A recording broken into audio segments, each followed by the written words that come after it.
함께 따라서 하시겠습니다. 지혜로운 건축자. 한 번 더 따라서 하시겠습니다. 지혜로운 건축자.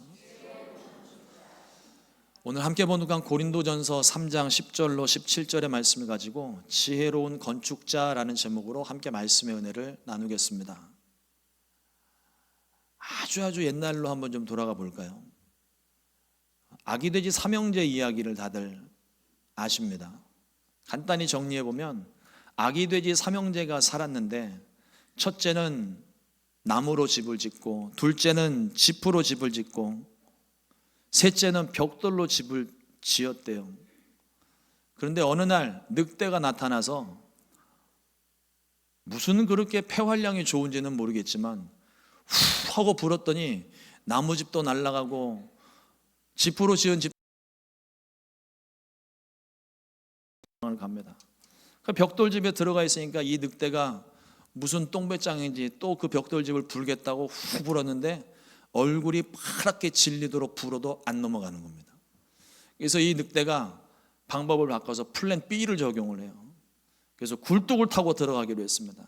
또 이걸 또 기가 막히게 알아차린 아기돼지 삼형제가 밑에다가 불을 활활 피워놔가지고, 모르시는 사람들처럼 이렇게 웃으십니까? 네, 내려오다가 꼬리에 불 붙어서 도망가서 다시는 나타나지 않았다는 전설 같은 이야기.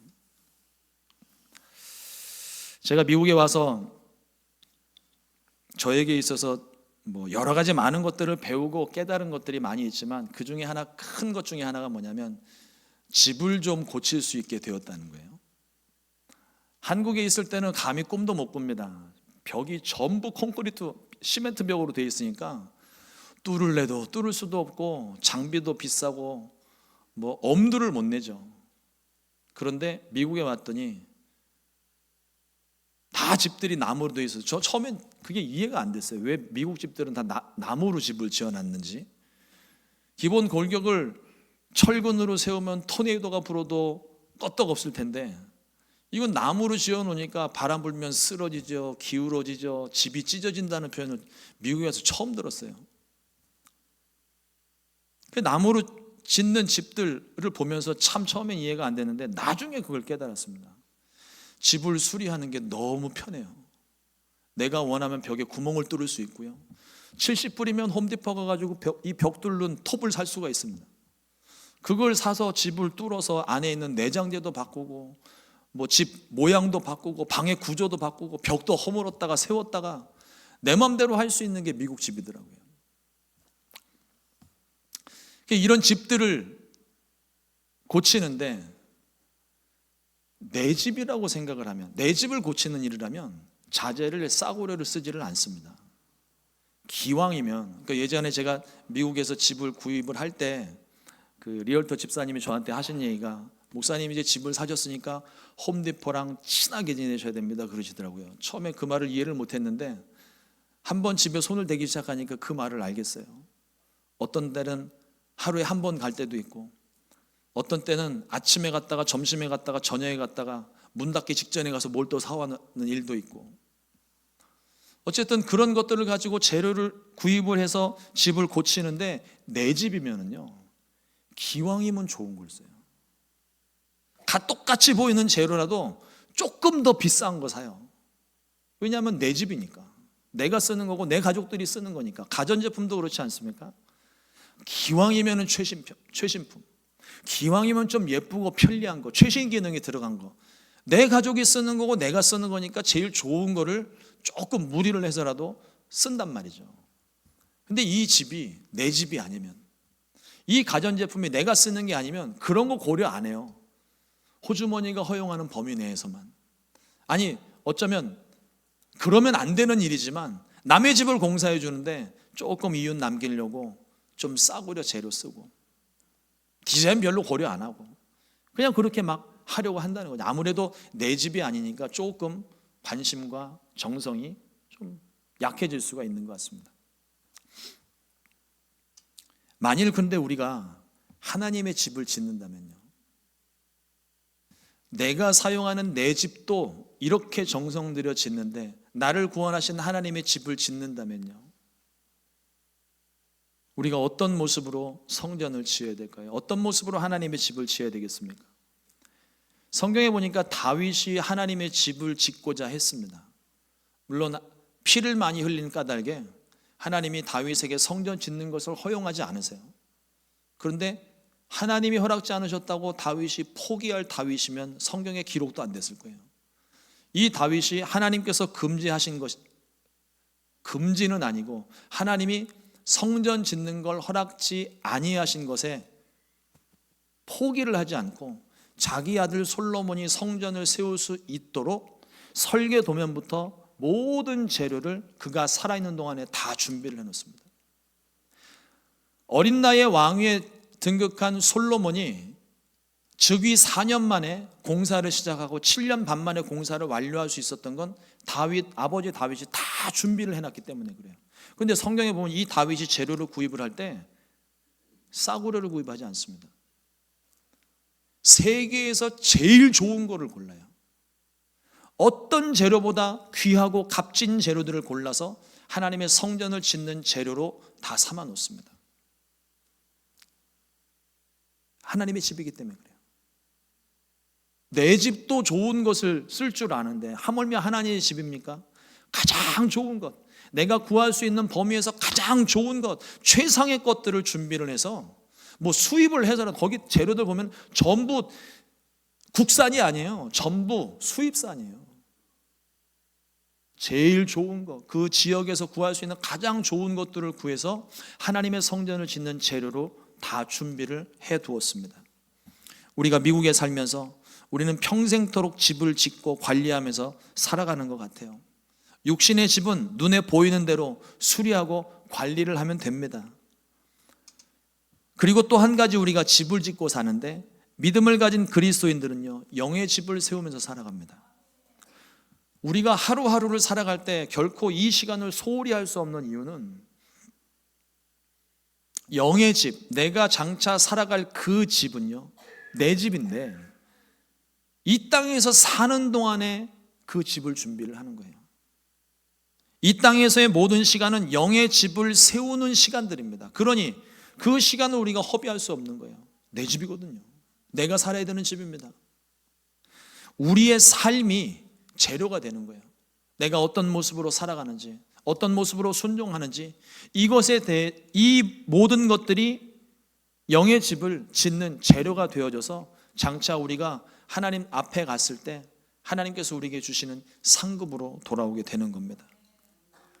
우리가 어떻게 집을 짓겠습니까? 값싸거나 부실한 재료를 쓴다면 결국 다 드러날 거예요. 여러분, 우리가 집을 세우고 뭐 벽을 수리를 하고 아니면 어떤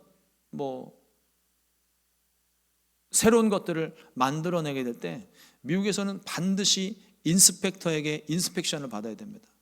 시리 코드나 아니면 어떤 다른 규정, 규격 이런 것들이 정확해야 되기 때문에 반드시 돈을 주고서라도 인스펙터를 고용해서 인스펙션을 해야 돼요. 그렇지 않으면 통과가 되질 않습니다. 하나님이 우리 인생의 인스펙터예요. 하나님께서 우리의 삶을 인스펙션 하시는 겁니다. 만일 인스펙션 우리가 통과하지 못하게 되면 인스펙터가 요구하는 대로 우리는 다 뜯어내고 처음부터 다시 시작해야 돼요.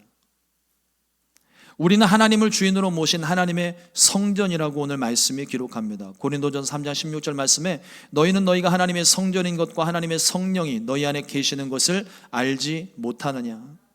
하나님이 우리 마음 성전에 계시는 겁니다.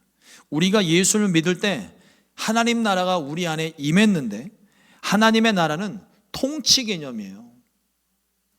하나님의 나라는 하나님께서 다스리시는 나라이십니다.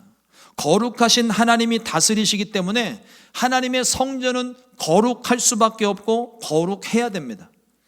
몸된 성전은 우리 거룩함을 유지해야 돼요.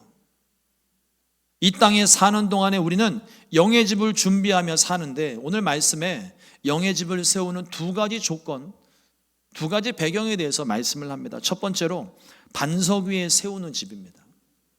우리의 영의 집은 반석 위에 세우는 집이에요.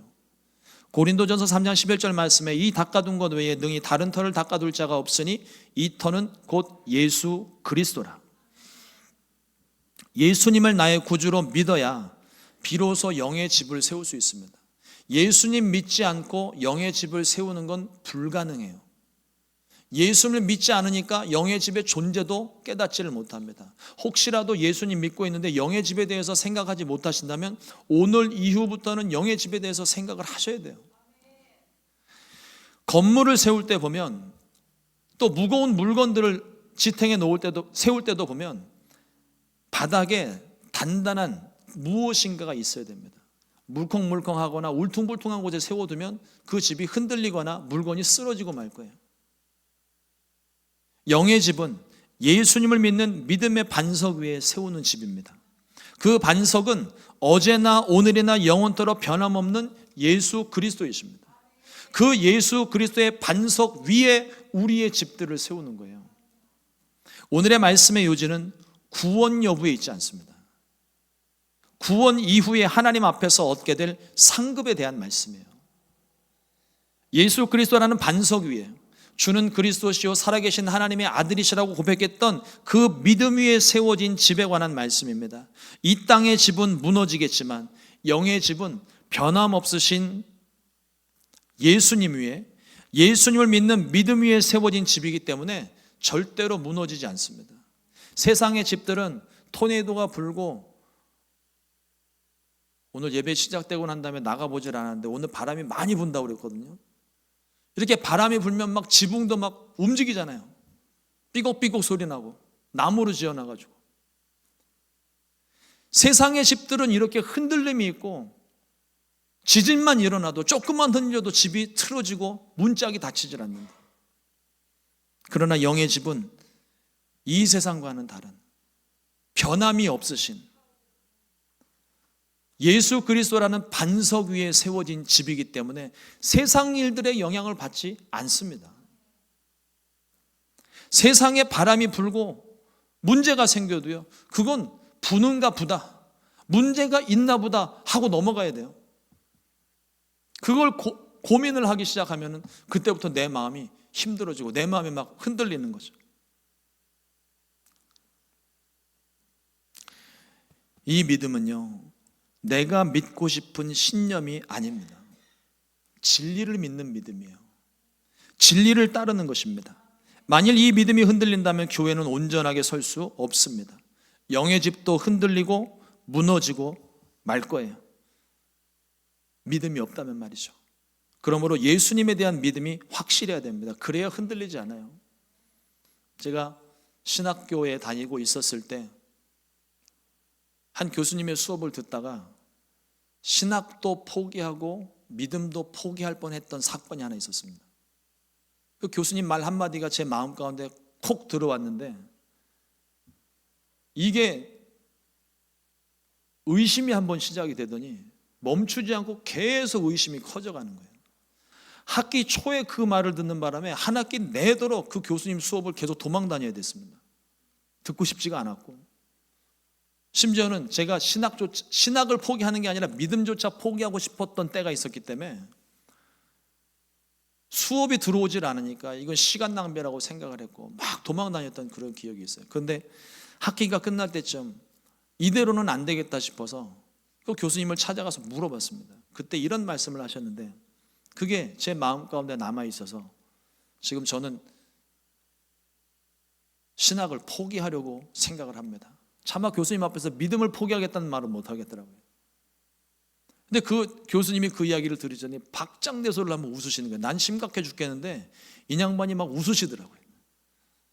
그러더니 자네 마음을 내가 알겠네. 나도 그런 때가 있었네. 그러면서 마지막 결론을 내려주신 게 그냥 믿어, 그러시더라고요. 제 마음 가운데 생겨왔던 의심이 하나 있었는데 그 의심의 구름이 계속 번져나가다가 그냥 믿어, 이 말 한마디에 의심의 구름이 다 떠나갔어요. 여러분, 몇 번이고 제가 여러분들에게 말씀드렸지만 신앙은요, 우리의 믿음은요, 이해가 돼서 믿는 게 아니에요. 믿으면 깨닫게 되는 겁니다. 뭐 그거나라고 생각하지 마세요. 이거는 엄청난 차이입니다. 내 지식으로 믿으려고 하면 믿음이 온전한 믿음이 될 수 없어요. 깨달아진다고 내가 순종할 것 같아요? 깨달아진다고 내가 믿을 것 같습니까? 그렇지 않습니다. 깨달아지면 내가 무엇인가를 알게 되면 그 다음부터 우리는 습관적으로 계산을 해요. 될지 말지, 내게 유익이 될지 손해가 될지 다 계산을 합니다. 그러면 나중엔 못해요. 하나님의 말씀이 온전함을 내가 믿는 겁니다. 믿고 순종하면 왜 그 말씀을 내게 하셨는지를 내가 비로소 깨닫게 되는 거예요. 어떤 경우라도, 어떤 순간이라도 마음에 의심이 찾아오지 않도록 하세요. 제가 이민사회에서 쭉 지내면서 보니까 이민사회의 가장 큰 문제는 소통의 문제인 것 같아요. 일단 기본적으로 미국 사람들이랑 소통하는 게 아무리 영어를 잘해도 아무래도 한계가 있다 보니까 자꾸 꺼리끼게 되잖아요. 그러다 집에 혼자 있는 시간에 왜 그랬지? 왜 그랬지? 무슨 의도일까? 너무 많은 생각을 하시는 것 같아요. 여러분, 생각은 간결하게 하십시오. 그리고 사람이니까 의심 들 수 있어요. 저도 그랬는걸요. 의심 들 수 있지만 그 생각이 너무 오래 가지 않게 하십시오. 그냥 믿으십시오. 다른 사람이 나에게 무슨 말을 하면 그 말의 의도를 자꾸 따지지 마세요. 그냥 듣고 흘려버릴 건 흘려버리고 다른 사람이 했던 말에 대한 묵상을 하지 말고 하나님 말씀을 묵상을 하세요. 그러면 다 해결됩니다. 그럼 다 용서가 되고 다 용납이 돼요. 그 마음에 의심이 생기니까 온갖 잡생각들이 들어가니까 안 되는 거거든요. 여러분, 집에서 요리들을 하실 때 정말 내 가족들을 먹이겠다고 정말 좋은 재료들 다 사다가 이것도 넣고 저것도 넣고 양념도 치고 조금 더 싱거운가 조금 더 간을 좀 넣고 더 맛있게 먹어야 되는데 막 이것저것 넣다 보면 맨 마지막에 잡탕찌개가 나와요. 이게 뭔지를 몰라요. 시작은 삼계탕으로 시작을 했는데 끝날 때는 이상한 게 나와 있어요. 사랑도 너무 과하면 안 돼요. 여러분, 내가 믿는 예수님, 이 믿음은요 간결한 겁니다. 그냥 내가 예수님 믿으면 되는 거예요. 거기에 이것저것 자꾸 잡다한 것 때려 넣지 마세요. 그냥 있는 그대로 믿고 주님 말씀하셨으니까 그냥 믿고 순종하여 걷다 보면 나중에 깨닫게 되는 날이 옵니다. 경험자로 말씀을 드리는 거니까 한번 해보세요. 에이, 목사님이니까 저런 소리 하지, 그런 소리 하지 마시고 일단 한번 해보세요. 그러면 제 말의 뜻을 아시게 될 겁니다. 두 번째 집입니다.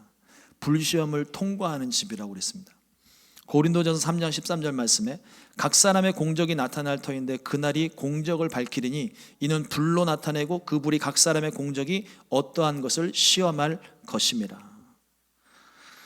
공적을 밝히는 불이 임하는데 이 불은요 심판의 불이 아니에요. 원어도 그렇고 영어 성경도 그렇고 간단하게 그냥 테스트로 되어 있습니다. 시험하고 점검하는 거예요. 확인하는 거예요. 고린도전서 3장 15절에 보면 누구든지 그 공적이 불타면 해를 받으리니 그러나 자신은 구원을 받되 불 가운데서 받은 것 같으리라. 여러분, 우리 예수님은 늑대가 아닙니다. 우리가 기껏 세워놨던 집을 허물기 위해서 바람을 불고 불시험을 주시는 분이 아니에요. 인스펙터입니다. 우리의 집을 점검하시는 거예요. 정말 규격대로 집이 세워졌는지, 말씀대로 순종했는지, 주님께서 오셔서 우리가 세운 그 집, 우리가 세웠던 그 모든 것들을 인스펙션 하시는 거예요. 그러면 그 인스펙션 하고 난 다음에 뭐가 잘못됐으면 고치면 되는 거예요. 심판은 끝장나는 거고 테스트는 잘못됐으니까 고치라는 겁니다. 인스펙션을 해야 집이 제대로 지어졌는지 확인할 수 있어요. 방화제는 제대로 규격에 맞춰서 사용을 했는지, 강추위에도 집은 따뜻한지, 균형은 잘 맞았는지, 물이 새는 것은 없는지 확인해야 됩니다. 바람이 불면 날아가고 쓰러지는 집이라면 첫째 돼지, 둘째 돼지 마냥 남는 건 아무것도 없을 거예요. 목숨만 겨우 건질 뿐입니다. 구원은 예수 그리스도를 나의 주로 고백한 믿음으로 얻는 것이지만 상급은 저와 여러분들의 삶에 달려 있어요. 믿음으로 구원받고 끝이 아닙니다. 믿음 이후에 우리는 영적으로 성장해야 돼요. 여러분들의 자녀를 보십시오. 자녀를 낳았는데 애가 1년이 지나고 3년이 지나고 5년이 지나도 키가 크지를 않고 말을 하지 않는다면 이건 심각한 문제입니다. 예수님을 믿었는데, 그래서 내가 구원은 받았는데 생명은 얻었는데 내 생명이 성장하지 못하고 영적으로 성숙하지 못한다면 그거는 문제 있는 거예요. 오늘날 세상 사람들이 세상 스펙 쌓기에는 관심도 많고 투자도 많이 합니다. 그런데 영적 성숙에 관해서는 도무지 관심을 갖지를 않아요. 관심을 가지고 성장하고 성숙하기 위해 말씀과 기도로 무장하고 영의 양식과 영의 호흡을 날마다 하셔야 됩니다. 사도 바울은 교회를 세우는 재료에 대해서 오늘 말씀을 합니다. 고린도전서 3장 12절 말씀에 만일 누구든지 금이나 은이나 보석이나 나무나 풀이나 지프로 이 터 위에 세우면, 여러분 바울의 관심은 건축물의 크기에 있지를 않아요. 큰 건축물이 아니라 훌륭한 재료에 있습니다. 각 재료의 영적 의미보다는 재료의 구성을 한번 보십시오. 금과 은과 보석은 가치가 크고 불에 타지 않는 것들이에요. 이에 반해 나무와 풀과 집은 가치가 적고 불나면 다 없어지는 것들입니다. 어떤 재료로든 집을 세울 수는 있지만 어떤 재료냐에 따라서 집의 가치가 달라지는 거예요. 믿음의 반석 위에 집을 세울지라도 저와 여러분들의 삶의 모습이 다양한 것처럼 지어지는 재료들이 다 다를 수 있습니다. 그럼에도 불구하고 교회를 세워갈 때 사람의 지혜로 세운 것들은 다 헛된 것들입니다. 하나님의 불시험 앞에 다 허물어지고 말 것들입니다. 이것은 무너져도 인정받는 것도 아니에요. 여러분, 교회가 그렇습니다. 제가 처음 저희 교회에 와서 처음 여러분들에게 교회에 관한 말씀을 나눌 때 드렸던 말씀이 있습니다. 내 뜻대로 되는 교회는 하나님의 교회가 아니라고. 주님의 뜻대로만 돼야 되는 거예요. 이걸 조금 과하게 표현하면 내 뜻대로 되지 않는 교회가 건강한 교회인 거예요. 하나님의 뜻이 이루어지면 되는 겁니다. 다행히도 내 뜻이 하나님의 뜻과 맞으면 천만 다행이지만 내 뜻대로 되지 않아도 이 교회의 주인은 하나님이시기 때문에 하나님이 이끌어 나가시는 거예요. 사람의 방법으로 여러 가지 행사와 프로그램들을 통해서 사람 늘릴 수 있습니다. 얼마든지 사람들이 좋아하는 말하고 사람들이 듣고 싶어 하는 말을 하면 교회 금방 부흥돼요. 또 한 사람의 역량 때문에 탁월한 리더십으로 잘 조직하고 정비를 하면 교회가 또 금방 크기도 합니다. 그런데 중요한 것은 그 사람이 가지고 있는 재력, 능력, 또 교회가 하는 프로그램, 행사, 그게 중요한 게 아니에요. 교회는 하나님의 말씀대로 순종하느냐, 이게 가장 중요한 겁니다. 신앙생활도 마찬가지고 우리가 얼마만큼 순종하느냐에 따라서 교회가 강건해지고 우리의 영의 집이 튼튼하게 가치 있게 세워져 가는 것들입니다. 오직 하나님의 지혜로 허락하신 말씀대로 세울 때만 하나님의 불시험 앞에서도 통과되고 칭찬받고 상급도 얻게 되는 것입니다. 말씀을 묵상하면서 달란트의 비유를 좀 다시 한번 좀 생각을 해봅니다. 5달란트, 2달란트 받은 종들이 행한 것과는 조금 다르겠지만 1달란트 받은 종도 뭔가를 하기는 했던 것 같아요. 최소한도 주인이 나에게 맡긴 1달란트를 지키겠다고 땅에 묻어놓은 노력은 있습니다.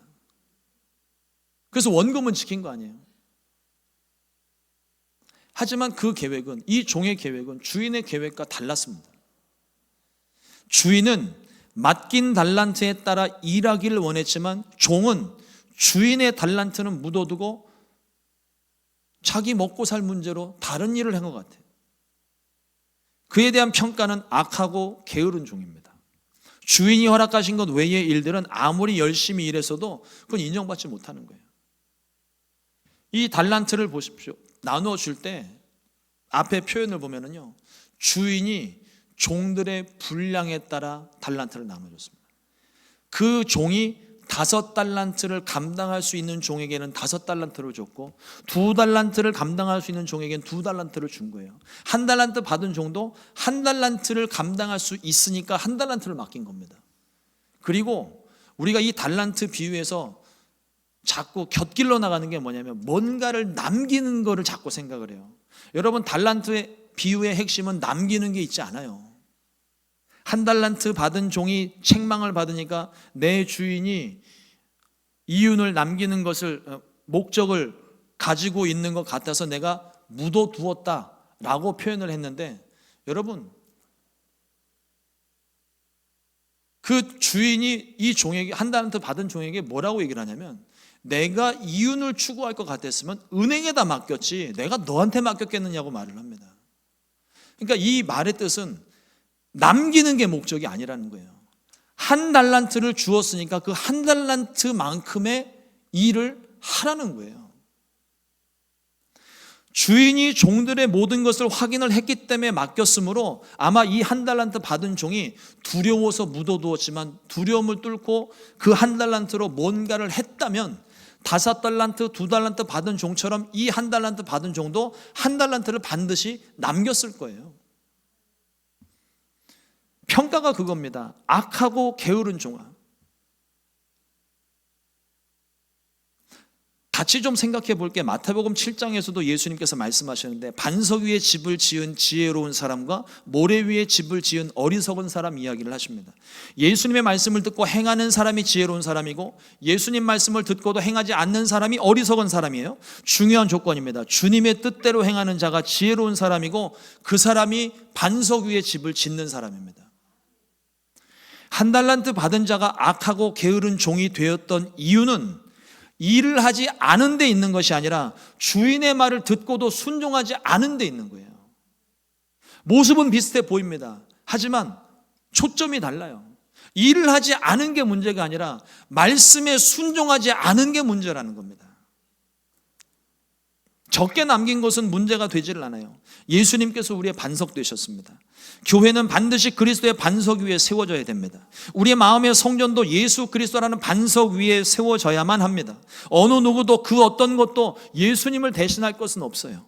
에베소서 2장 20절 말씀에 너희는 사도들과 선지자들의 터 위에 세우심을 입은 자라 그리스도 예수께서 친히 모퉁이 돌이 되셨느니라.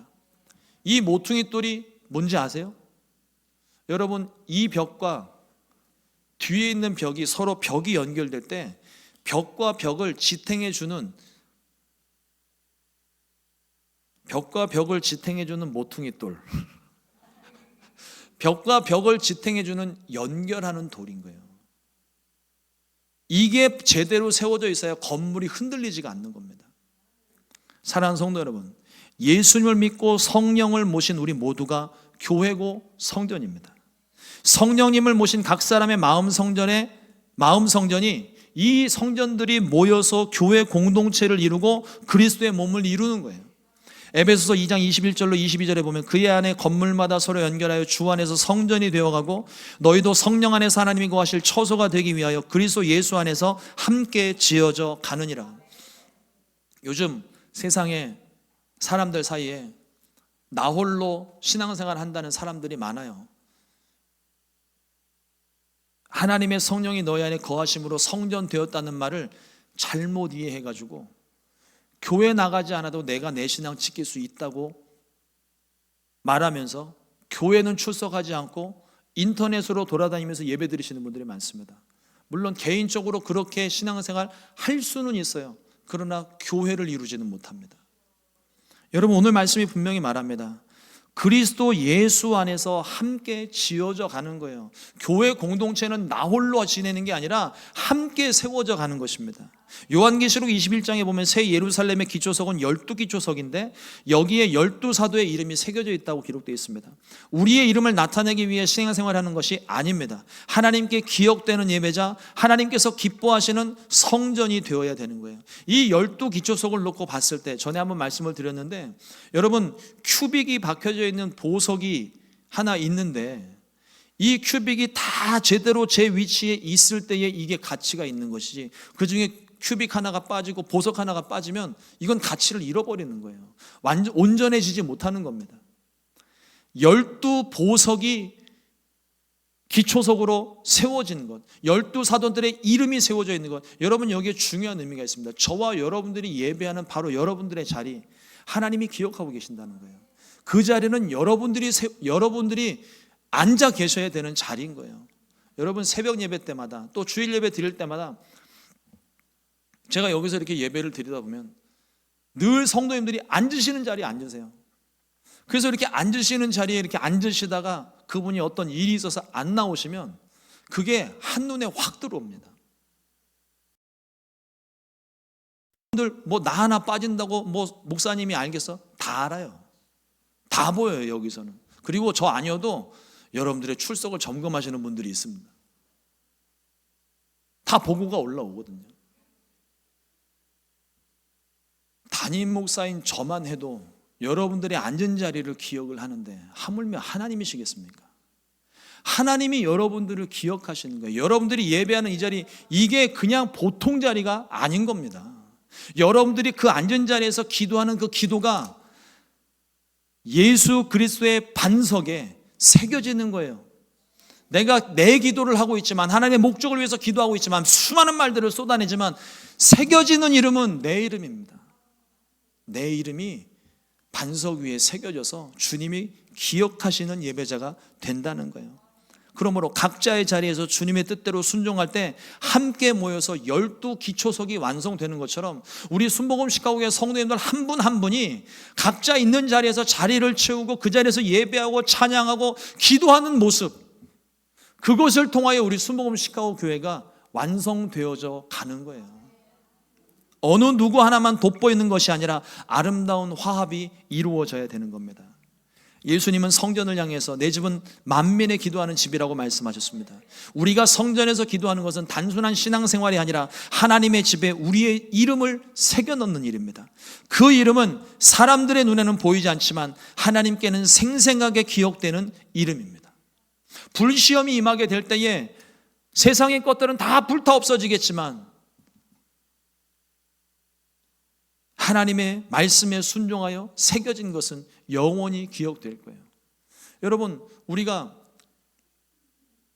건물 같은 것을 세우고 이 건물을 짓는데 이렇게 공을 주시고 노력하신 분들 기억하기 위해서 이렇게 주춧돌이라고 해가지고 이름 이렇게 새겨놓잖아요.